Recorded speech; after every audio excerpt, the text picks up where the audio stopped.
Well, my guest today, Brandon Barber, has done what most entrepreneurs only talk about. Over the past 25 years, he and his wife, Michelle, have built over 100 courses, generated over $10 million in revenue, and trained thousands of leaders around the world. But what sets him apart isn't just the numbers, it's the way that he helps experts package their brilliance into a scalable legacy level business.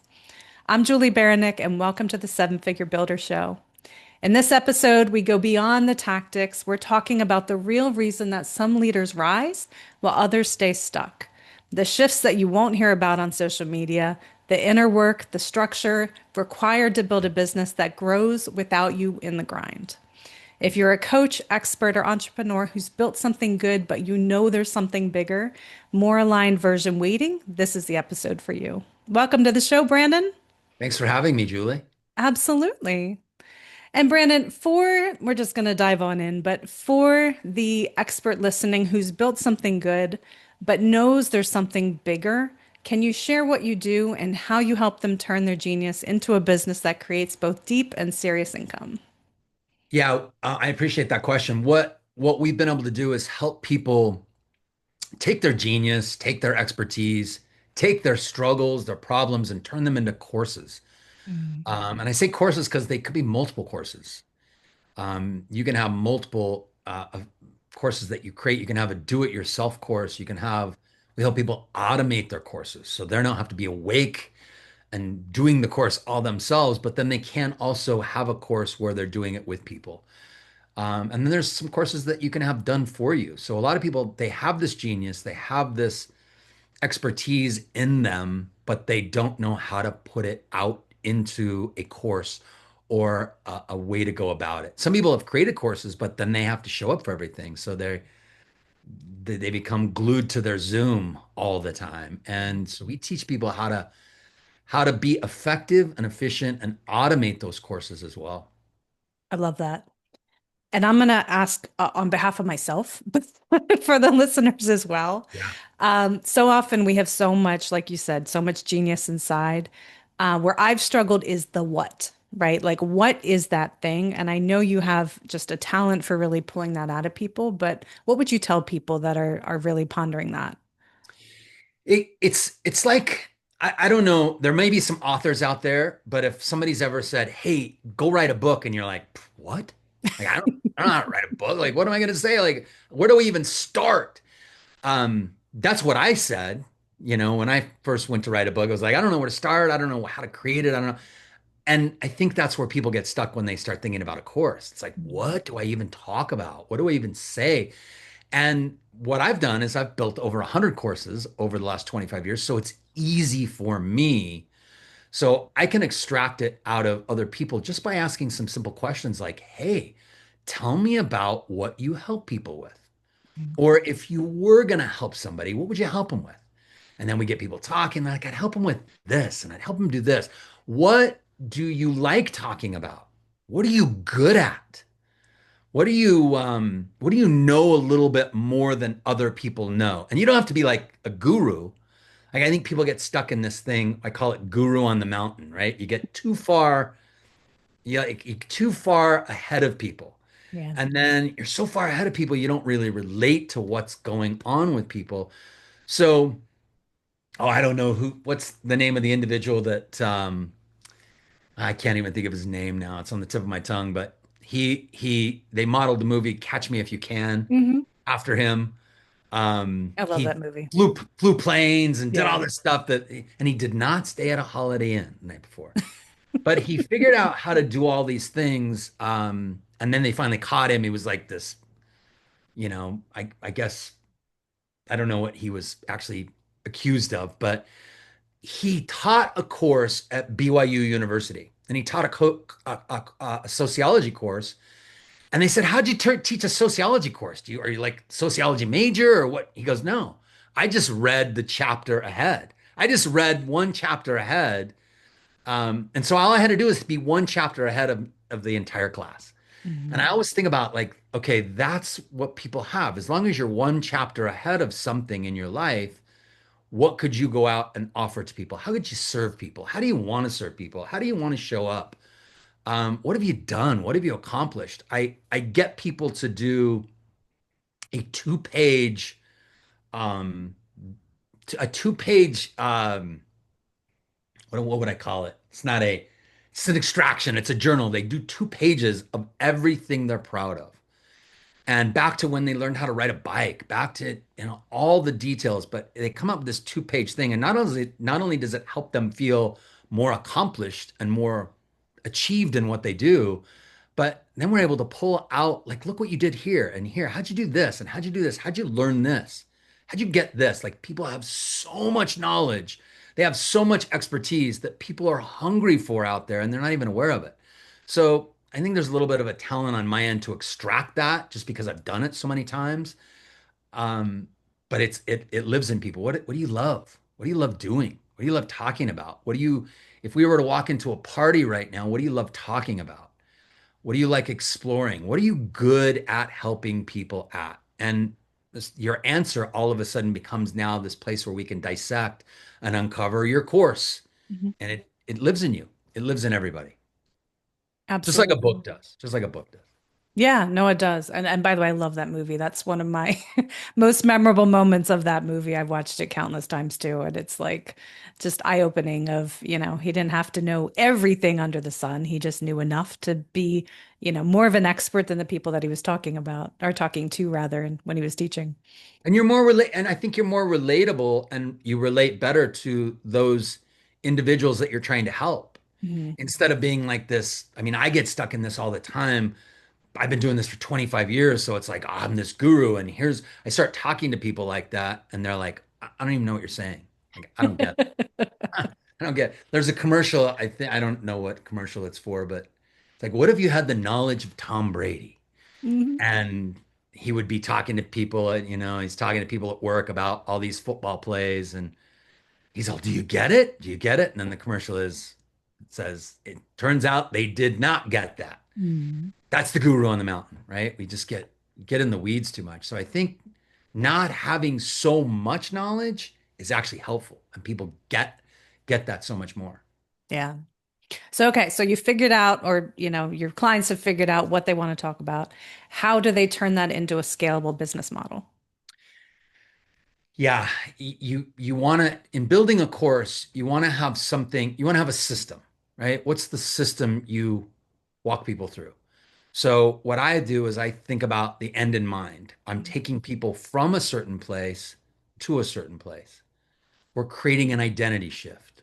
So maybe you're taking them from stuck in a certain area to unstuck. Maybe you're taking them from unhealthy to healthy. Maybe you're taking them from unaware to aware, but you're creating an identity shift. Maybe you're taking them from unhappy to happy. But I look at the identity shift first. So what's the identity shift you want to create for people? And then what's the system you need to take them through that? And usually here's what I find. The person who has the course within them has already gone through that system. It's Hmm. just a matter of pulling it out, like, hey, I did this, then I did this, then I did this, then I did that. And it's like, that's your system. And then your system, once we get your system, now we know we turn your system into a course. And a course simply is made up of modules, which are worksheets, videos, um, to-do lists, exercises. That's all a course is. Like, Hmm. all it is like you may be doing a 10-minute video about that particular item in your system. But you got to know your system first. Right. So I think knowing your system, and everybody knows it, it's just they don't necessarily, they're not clear about it. Hmm. Once we can identify your system, now we know the modules that go into a course, and then what needs to be recorded as far as the video goes, or what worksheets to create for people. Hmm. And what we do is we do that for people. So we extract all the information out and then we do it for them. So they can sit back and show up in their genius. I see a lot of people that are coaches that are really good at they're like the artist, Hmm. but they don't want to necessarily be all things. So they're great coaches, they're great artists, but they're not necessarily great at business, or they're not necessarily great at sales. And it's like, oh my gosh, as that person that has to wear all those hats, what we help people do is just show up as the artist and we do a lot of the back end stuff. I love that. And that's helps people really shine in their expertise and not get bogged down in the weeds and the details of like, I don't know how to document this. I don't, all those little pieces. So Totally. that's such a Totally. huge help for people. Yeah. Yeah. Yeah. So we built the course now, and oftentimes the mentality is if you build it, they will come, right? So it doesn't happen that way. Do you just turn on ads? Like, what is that magic, sauce to actually get people to find it?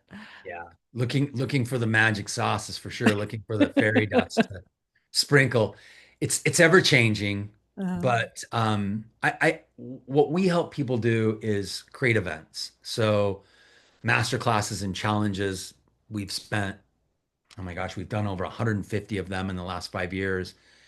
Really how to build out your content in your system in an event, a marketing event, where you get people together, right? You get people together, you get them together in a Zoom, you get them together in a location, and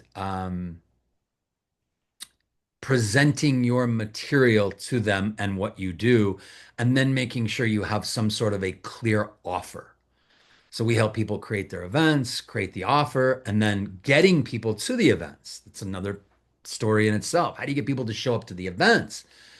And I don't think you got to do paid ads. I mean, paid ads, it's one way, but my goodness, like you could spend hundreds of so thousands of dollars on expensive. ads. Yeah. We've walked down that road, and sometimes we still do. We still walk down the road of spending a lot of money on ads, but there are a lot more creative ways to do it. And I think people miss these ways. I think they miss the ways of just reaching out to people with lists, going on podcasts. Mhm. The joint venture, the world of joint venture or partnering with people is like it's a missed art, or it's a missed art is maybe not the words to use, but it's a lost art. It's people don't do that as much. And I think collaboration is key. I mean, we're doing it right now, Julie. My my list of how many thousands of tens of thousands of people are going to be, I'm going to be like, hey, come watch this podcast I'm on. And they're going to come see Julie. And Julie's this awesome person who has all these great information. But then I get to talk to all of Julie's listeners, all of you. That's a collaboration, right? Yeah. And we somehow get creative around that. But doing collaborations with people is critical to get them then to come show up to your event that you talk about, where you're bringing your expertise. Then you Mhm. bring your expertise, you give a really amazing offer. You're not duping people or trying to manipulate them or convince them of something. You're just like, hey, what I have is going to be for some of you. It's going to be perfect for some of you, and some of you it's not. And if you've enjoyed what we've done over these few days, here's what we have that's beyond this. Here's a course. And then we teach people how to automate their courses. So they're actually not having to do these events. The course becomes, or the event becomes automated and gets out into the world. And now that's automated. So that's happening while you sleep. And it can be happening all over the world, like how to get into places like India and Australia and places where people maybe really want what you have even more than, like across the street. Mhm. And how to get those into the homes, into the eyeballs of those people out there in an automated way, so you don't have to be the one that runs the show all the way, Yeah. or through the whole thing. And So did you, yeah, it's it's that we don't have fairy dust. We just I we know it's we hard work work is the we fairy work. dust. It is. It's way hard work, but Yeah. it's also like knowing when to pivot as well in your business, because I think we were 25 years in our business. I get a sense of entitlement. I don't know if anybody out there gets a sense of entitlement. Like, I'm doing this and I'm making this much money. People should just show up. Right. And when they don't, it can become very frustrating. So there's, 2025, 2026, 2020. I mean, there's different ways, different things. We're moving fast.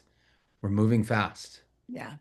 But to what you were saying, I think the foundation now and going forward is relationship, Yeah. right? Like you were talking about borrowing each other's audience. Like that's so powerful when you connect with somebody, you're able to connect on, whatever that topic is and build a genuine relationship together Yeah. and just help each other succeed. Like that's gonna last through the ages, right? I think so. I hope so. I hope so too. I hope AI doesn't completely come in and demolish it all. But it's interesting, even with AI, it's I know when somebody reaches out to me and they're like, "Hey, I'm so and so, and I'd Mhm. like to talk about doing a collaboration," versus an AI script that comes Right. across that's like, it's like you know Yeah. the difference. You know Yeah. the You difference totally do. because humans are always going to make mistakes. Yeah. And so until AI knows how to make mistakes, which I don't know if that's ever going to happen, that'd be tough, right? We're trying to Yeah. make AI perfect. So we can't relate to perfection. We can only relate to human and authenticity. I don't think authenticity is ever going to go away. Yeah. And what would you say is the common thread you see between people that stay stuck and those who are able to break through to reach, high levels of success? I think it's knowing that the plateau is going to come. That I see people react to their plateaus. We used to do this. Like you wait until your business plateaus or you wait until you're burnt out Mhm. and then you make a change Mhm. because it's out of necessity. There's an ancient Roman proverb that says, "Fate will help the willing, and those who won't, she will drag." Mhm. So I think the people that wait until they hit the plateau, until their business hits a plateau, it's like the people that wait until they have some disease to take care of their health, or they wait until their marriage is on the brink of divorce before they start doing something about it. Um, the people that know it's coming and are preventative, like I know the next plateau is coming. I just don't know when, but I Mhm. know it's coming. I know if I don't take care of my marriage that it's going to fall apart. I know if I don't give attention to my diet and my exercise daily that I'm probably going to get sick. Mhm. So I think it's the people that are ahead thinking, like Yeah. I'm going to do this stuff and I'm not going to be afraid to it. It's like the hero's journey. The hero's journey is basically all of our journeys. Um, says that there's a call to adventure, that we're going to Mhm. get a call to adventure. And I think when we get the call to adventure, the call is, hey, I'm getting a call to take care of my health, or I'm getting a call to take care of my business, or I'm getting a call. I'm hearing the call faster and not just waiting for it then to show up. I think those are the people that are the most successful. Mhm. If we look at Blockbuster Video rode their plateau for years. Mhm.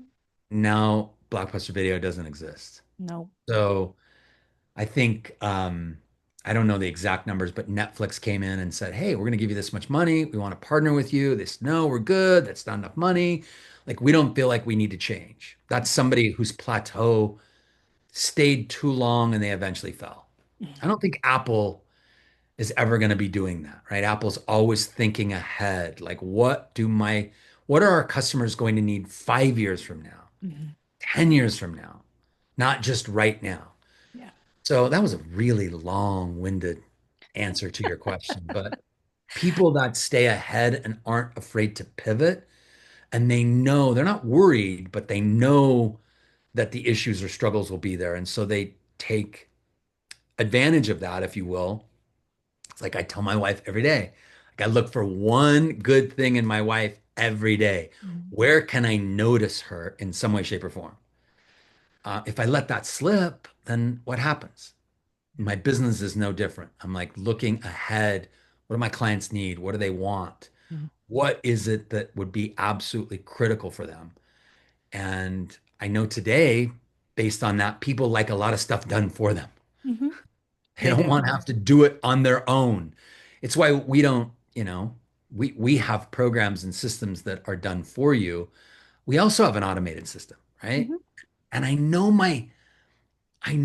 what, like when I start having, I think about it like an electric fence, right? Achievers will just keep achieving Mhm. until we get burnt out or we get sick or we get tired or we get frustrated. I would just work harder. I know for me, 2019, I got a cancer diagnosis and it was a Mhm. wake up call for me to go, hey, like slow down or do it better, Right. do it more effective. And so I look for these guideposts in my life. I look for this electronic fence, if you will. It's like if I let my dog outside, I know my dog's not going to go across the street because we have an electronic fence. Right. We have this invisible electronic fence. I want to have an invisible electronic fence myself. So I Mhm. know if I'm waking up multiple times in the night thinking about my business, and I do that for more than 2 weeks, it's time to step back a little bit and reset. I know if I start looking at my body and I'm like, whoa, like I'm 5 pounds extra weight. I'm carrying around 5 pounds more, or maybe even 2 pounds. I know it's time to step back. If I stop feeling good in my body in some way, shape, or form, I know, hang on a second.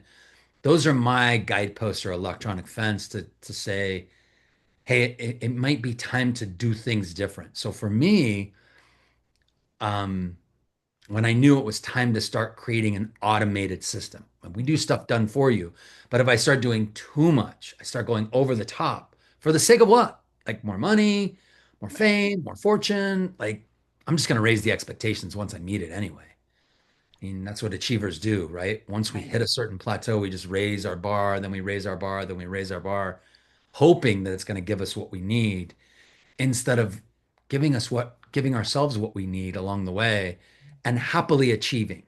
So as long as I'm going out and I'm doing another podcast and I'm coaching another person and I'm helping with another thing and I'm loving it, awesome. But the minute I start feeling obligated or it's taking too much time or I'm not taking care of my body or I'm not taking care of other things, I know guidepost. It's time to pull back a little bit. Yeah. So helping people automate a course is simply so that they have something there and they can still create income, right? So, yes, we want courses that are done for you. We want things that you can help people with along the way, but you also want something in place so you don't have to be the one that's always doing it. So, Mhm. when those guideposts do show up, you can say, hey, let me set this in motion and have something make money and achieve for me where I can sit back at least some of the time. Yeah. No, I absolutely love that. And I'm huge on automation and love to do it in a way that's very warm, personal, genuine, right? Kind of like we were talking about before. Um, but it's so powerful when you can set up your systems that it sells for you while you can go work out and you can spend time with your family and you don't have to be attached to the computer or your phone 24 hours a day. And you can do things like you can interact like this, like Mhm. I can interact with you and I love doing this. I love talking. Um my it's often said that my wife as part of our business is the brains and the heart behind the mouth. Hmm. But it's like I love sharing with people. I love interacting. I love interacting with you in this way. It's like a form of expression. Hmm. And if I'm dependent on this thing to just make me money all the time, then all of a sudden I stop wanting to express. And Hmm. now I'm isolating more. And isolation as in a business is death. But I can do this because I know I have a system out there that's automated for me, that's running for me. And then I can come do what I really love, Hmm. which is working my business, but the things I love in my business. Right. That Yeah, connection point. totally. And one of the cool things about courses is it helps people go from that one-on-one delivery Mm. to more of a scalable global impact, like you were talking about. How do you help people keep the soul of their work intact as they grow? The soul of their business intact as they grow. Man, Julie, that's a tough question. I got Oh, to stick a couple in there, right? that's how do they keep their soul intact? You mean not sell out? Yeah, and just it ties into with just that constant inspiration and not, it's kind of like we connect on a one-on-one level, you get re-energized. And Hmm. as you grow and scale, oftentimes it can get watered down by a lot of people. What are your thoughts on that? Yeah, it's the one to many aspect, right? Right. Like if I have one to many, all of a sudden I've lost connection Hmm. with somebody one on one. Um, I still coach people one on one, Hmm. but I can charge a lot more money to do that. Right. And I can create, so I'm not doing it out of survival anymore. Hmm. It's it's like I bring my greatest genius to you one on one. I can do that and not feel resentful or regretful because I don't charge enough money. Right. And we get results. But yeah, it's you. There's always going to got to be some sort of a balance in Hmm. your life, right? And I think there's a balance in your business. So it's why I don't get rid of my one on one. I work with people one on one. we also have one to many. But I know there was a time in my life where everything was just one on one because I loved doing it. It was so much fun. And it was a necessity, I felt, for people to really get results. I had to work with them one on one. And after your 10th one on one client in a day, I knew I'd like, Exhausting. and when somebody would cancel, instead of getting frustrated or worried, I'd go, yes. I knew I was working with too many people. Yeah. I was doing too much one on one. So I think it's a balance, and I think you still keep, your one-on-ones intact. But if you don't have a one-to-many system, if you don't have an automated system as part of that, then I think you burn out. I think Yeah. you burn. I did, and I got sick. Then I Yeah. had to. Your body told you. Yeah. Yeah. And I'm curious that you've accomplished so much in your journey, but how do you define success? What does that look like for you? Okay, that's a trick question. Um, how I used to define success is I would feel successful if my wife was happy, if all of my kids were happy. I have 4 kids. If my business was killing it and nobody was upset with me. Mm. So that was success for me before. In a nutshell, if I didn't make a mistake. So, in other words, I never felt successful. I got Mm. stuck in the loop of I need to achieve to be happy and successful. And it worked for a while until it didn't, until it wasn't sustainable, until I decided, you know what, I'm going to change my definition of success. And I was at a workshop once with a group of people, and I was working with this. There's about 25 successful entrepreneurs, and I knew to be in that room, you had to be making at least 6 figures a year. Mhm. So you had to be bringing in 6 figures a year to be in this room. And I asked the group, I said, how many of you feel successful? And only half the group raised their hand. So I went to an individual who did not raise their hand, and I said, tell me you didn't raise your hand. You don't feel successful. He said, no. I said, how much money are you earning? And he told me $1.7 million a year. And at that point in my life, I was not making anywhere near that. Mhm. And so I kind of rolled my eyes like, oh, geez. But you could tell he really didn't feel successful. Right. And he told me in order to feel success, I have to have all these things. And he said he had to have this certain size of boat. His father had this boat. His grandfather had this boat. He had to have, I don't even remember, it was a yacht, really. He had to have this boat.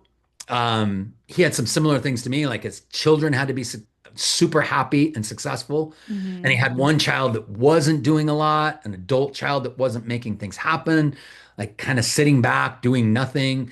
And so his kids had to be successful. What else? There were 5 or 6 other things that were on his list of things he had to do in order to feel successful. He had to be making $2.5 million a year, not 1.7. Right. So there was always something more. And he could see it in his eyes. He did not feel successful. And I'm like, yes, I relate to that. My gosh.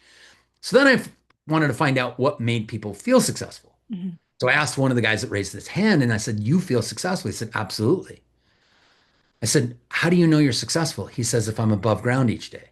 Mm. And I rolled my eyes at that one too, because I'm like, oh, geez, here we got Mr.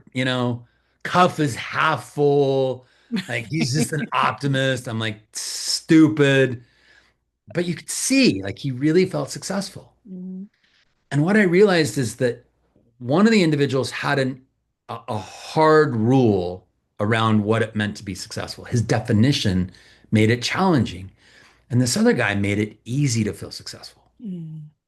It's like his definition made it easier to feel successful. And my brain kept saying, that's too easy. You can't do that. Then you won't be successful. But what I found out is when I tried that on, I'm like, hey, I'm going to model what works. Success leaves clues, right? Yeah. So follow what works. And I'm going to try this on for a month and see if I can change my rule around success. And I started saying, hey, I'm successful if I'm above ground. I'm successful if I'm above ground. If I'm above ground, 5 feet 11 inches. If I'm above ground, 5 feet 11 inches, which is tough because come to find out, the older you get, you you shrink. So the Got to last time I adjust went to that the, rule a little bit. yeah, I got to put a little bit lower. So if I'm above ground, I'll feel successful. And I had to tell my brain, get on board, get on board, get on board, get on board. Constantly telling my brain to get on board with this new rule. It's crazy. My identity shifted and I stopped being the person who needed to achieve to be happy and successful. And I started just happily achieving.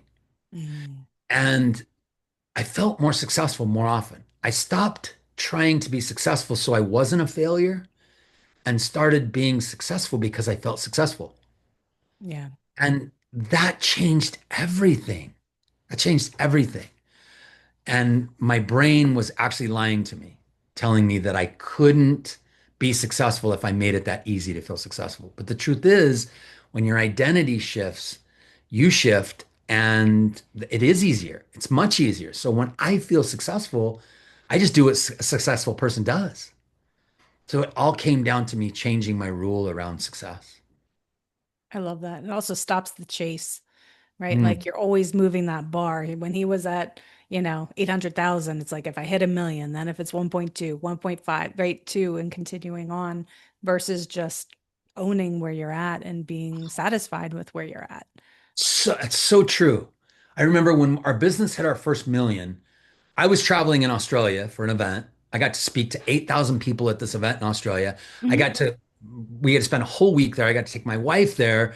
We flew into Lady Elliot Island, which is our private island for the day. Wow. And I got a text that said, you did $1 million.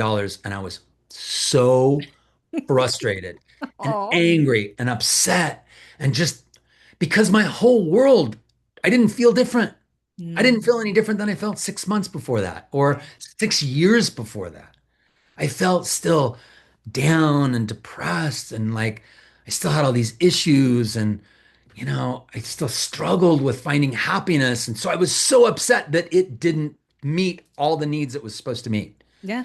So I remember planning out how we were going to do 2 million the next year Mhm. and going back and telling my entire team, we're not celebrating this. Now we're doing 2 million. And I remember the look on their faces like, oh Yeah. my gosh, when does this guy stop? Yeah. And then it was 3 and 4, and it kept doubling, and it was never enough. It was Mhm. never enough.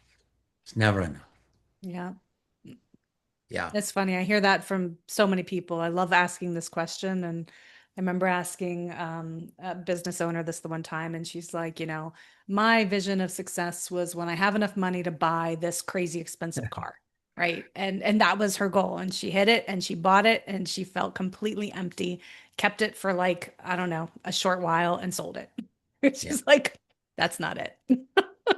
Yeah. The result, it's the be do have mentality, right? You got to Yeah. be so you'll do and then have Mm-hmm. instead of wanting to have so that you'll then do and be something. Mm-hmm. And knowing that and living it are two different things. I knew it for years. I even taught it, Yeah. but I didn't live it. I didn't experience it. Yeah. And it's amazing what getting sick will do. Like and Yeah. how that's a wake up call. When I got cancer, it was a wake up call to so much. And part of the wake up call was, hey, I better enjoy life. Like it's Mhm. not about just achieving. It's about happily achieving. It's about being appreciative. Like I think gratitude is so underestimated. Mhm. Um, it's like simply like I just looked out my window and I'm like, oh my gosh, my windows are filthy. They're so dirty. And then I'm like, wait, wait. I can see the mountains through these windows. I can see the Wasatch Mountains in Salt Lake City, Utah. Oh my gosh, I'm so glad I have these windows and I can see these beautiful mountains. And Mhm. it's just a different look, It right? is. Yeah. Well, and tying in with that, if you had the attention of the whole world for 5 minutes, what would you tell them? Uh, um, come buy my stuff. No, I wouldn't say that. You need a course. Come talk to me. You need a course. Come buy all my stuff. No, I would not say that. Gosh, I mean, that's a really tough question. That's a very interesting question. Um, I might not tell him anything. I might not tell him anything. I might just, I might just express my love. I might just express my love. I might connect. I might reach out and talk to them, and find out what's going on in their world. Um, but I think if we came back to, okay, what would I tell them? I would probably, um, Gosh, that's Julie. You got me stumped. I tell him. I tell him. Probably tell him the same thing I'm telling people right now. I probably wouldn't. It wouldn't be anything different. I would tell him that I appreciate my life. I would tell him I appreciate my wife. I appreciate my kids. I appreciate so much. I'm blessed. Um, I would tell them I would want to serve them in some way, and I would tell them that I'd like to get to know them. That seems really canned. That seems really, gosh, I want to come up with something so much better than that. But I don't know. I'm stuck, Julie. I'm stuck. Do you have other guests that are like they have these profound things that they say and they just dazzle people? Like I'm trying really hard to come up with that. Maybe I I should know. Well, stop and you trying. kind of already dazzled us with your, living in the moment, be appreciative for what you have. And I like they're huge things, right? And they're hard to put into practice. Yeah. So it doesn't have to be some, wrapping paper message. It's just, Mm, sharing who you are in your heart with the yeah. world, Yeah. right? I'd like to say I would tell them that I love them, but would I really love all of them? Like, I don't know. So yeah, I'm not the I'm not yeah, maybe I'm too much of the guru on the mountain now and I'm not as close to people. Like I would tell people to fly fish. I would tell people to learn a new thing Yeah. that would be, something they've never even thought of. Like I started fly fishing 3 years ago. It's the coolest thing. I've only caught two fish.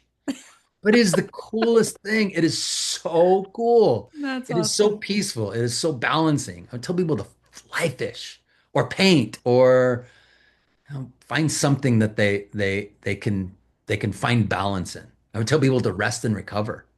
Yeah. But I would tell people to happily achieve as well. Mm. I love that. Yeah. Awesome. Well, for people that are saying to themselves, I need a course, how can they find you? Where can they find you guys online? Yeah, my wife and I, we've joined forces, so we're officially joined forces in everything we do. So Brandon and Michelle Barber.com. Brandon and MichelleBarber.com. We have some cool things in there. The 6 things that are critical to building a course. So you can go get that freebie. You can learn how to get what we call the resilient first aid kit. So for people that are not feeling like they're in their prefrontal cortex and they're spending too much time in their limbic system and they're sort of offline, if you will, Mm. go get the resilience first aid kit will help you along the way. So Brandon and MichelleBarber.com, all things free, all things that you can get access to and see what we're up to and see where we're headed with our business at the time. We might be pivoting by the You time never know. we see this. Yeah. Yeah. And No, it I might be love that. plateau. Pushing through the next plateau Might be. Might or be. resting in the moment. Might be. I don't want to, but I know I might have to be. Yeah. Well, we'll have all the links in the episode show notes so people can come check you out. And thank you for being on the show with me today. Julie, thanks a lot. It's cool to be here. Absolutely. And if you found value in this episode, please do share it. That's how people find us. And you can find me at sevenfigurebuilder.com. And I will see you on the next episode.